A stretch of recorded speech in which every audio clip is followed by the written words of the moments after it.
I was helping her write a bio for something, and she was like, "You put too many adjectives in. I am not stunning. I am not inspiring." And I was like, "You have to pick one. You have to let me use one adjective to describe you." And I think she let me use her work was inspiring, but then the rest of the week, every time she saw me, she was like, "Do I look stunning today?" So she has a great sense of humor.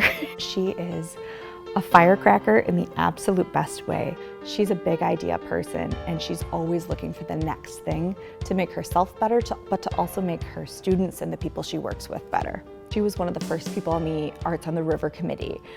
She was the first full-time employee at the Dubuque Museum of Art. She helped our students connect with Crescent Community Healthcare to do a mural.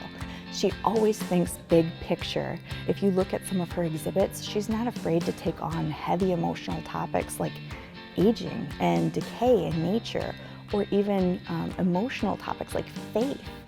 She takes these big concepts and approaches them in a really profound way. I think the real value from Louise's experience is the power of connection. The Sisters of Charity of the Blessed Virgin Mary are the founding sisterhood of Clark, and they've been very influential on her life and their core values of freedom, education, charity, and justice. She brings that sense of the good of all into a lot of the pieces she creates. And she shares that with students. She fosters that sense of think about how your art and your actions can lift others up.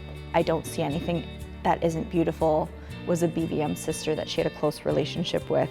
And as that sister was going through dementia and maybe changing her perspective on life, Louise was capturing that and telling the story of her friend. She's been exhibited at the Dubuque Museum of Art, so I had seen her pieces just out in the world, so then to meet her was a really interesting experience to put the artist to the art. When she was at Clark in the 70s, there was no social media, but she is someone who has used social media not only to promote her own artwork, but the Clark Arts Department is one of our most popular pages. They are always showcasing wonderful pieces, and she uses it so intelligently, thinking ahead as to how showcasing the student experience of today gets that student of tomorrow.